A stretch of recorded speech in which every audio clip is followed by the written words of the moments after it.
that we're interested in is how multiple stressors are interacting in these salt marshes to affect the plants and the animals and whatever other organisms are living there in the salt marsh.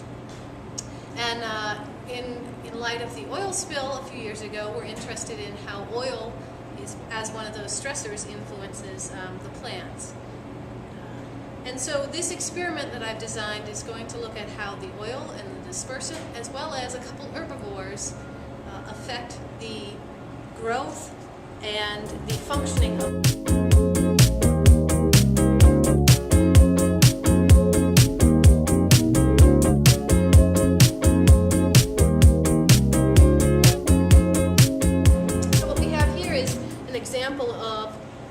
one of these mesocosms. This is Spartina alterniflora, the plant that we're interested in studying. And it's been planted in a pot. And this structure that you see here will be covered with fine mesh to enclose the entire plant mesocosm to keep some of the herbivores inside. And so this experiment is going to have 96 plant pots like this, and we're going to run it for approximately 6 to 8 weeks, and then we're going to look at what's happening.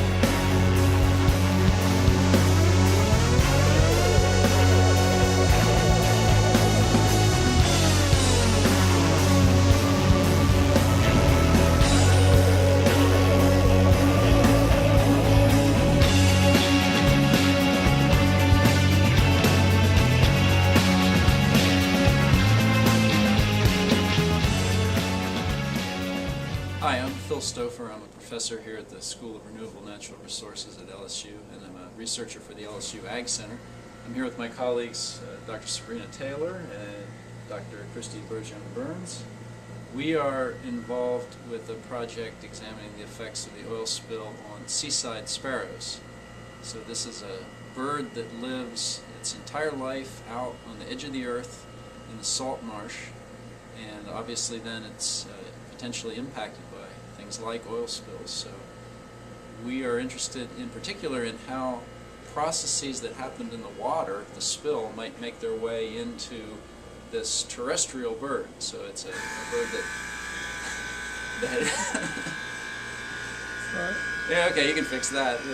Talk over the machine for a minute. So it's a bird that that lives in the salt marsh, but it forages on things that are up on the surface of the mud or in foliage, and we're trying to track the signal of the oil into the bird's diet, into possible effects on the bird's reproductive success, possible effects on the bird's longevity, and in particular whether we can identify that the birds are using a gene to express a protein that will then help them to detoxify the oils, which is a big part of our project and why we're standing here in this, what looks like chemistry lab.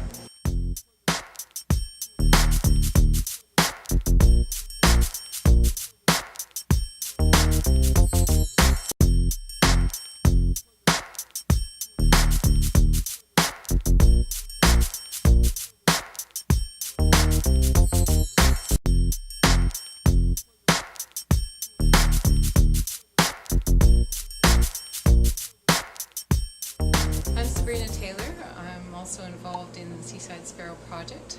I'm going to talk a little bit about the genetic aspects of this project. We're using genetics in two ways. One is to look at bird movement. We can look at movement across the Gulf Coast and look to see whether populations have become highly differentiated and there's little gene flow. The reason we want to do this is because it'll let us know if birds on oiled areas are leaving those oiled areas as they become adults. So after they fledge, do they move to other areas around the Gulf Coast, or do they stay where they were born? And this will help us to determine whether some of these effects of the oil spill are going to be transported outside of the oiled areas. The second major genetics aspect of this project is to look at gene expression. So we look at how many how many proteins are being produced by a gene that will help detoxify polycyclic aromatic hydrocarbons in oil.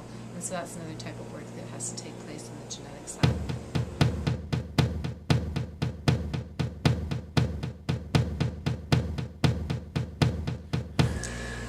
So one of the ways that we use genetics to look at population differentiation is to take a blood sample from birds, extract the DNA, and then make many copies of different genes so that we can see how they're different in different areas.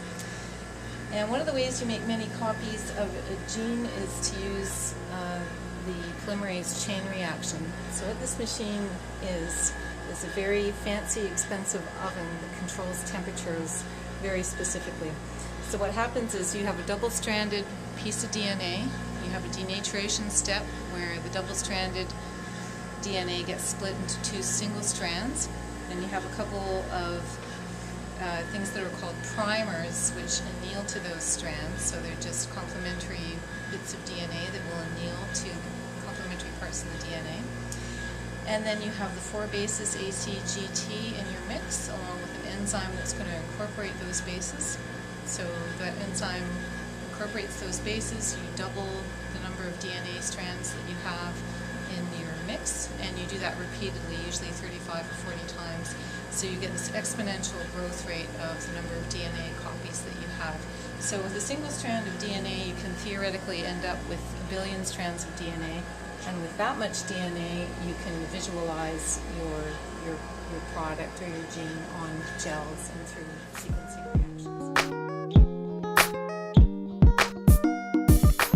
Hi, I'm Christy Bertrand-Burns, and I'm a postdoc here at LSU in the School of Renewable Natural Resources.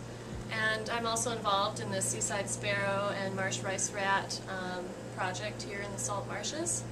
And one of the things that I'm really interested in is how hormones might mediate some of the effects of the oil spill.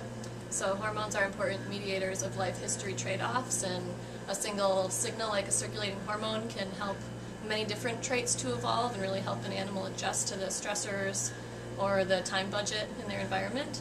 And so we're going to be looking at hormones like corticosterone, which is a stress hormone, as well as testosterone, which is a breeding-related hormone, and see whether those might differ among oiled and unoiled sites and how that might relate to some of the other effects we're finding in terms of dealing with carcinogens and dealing with stressors in the environment. So there's 2 ways to hold birds. There's It's all the pretty well twisted.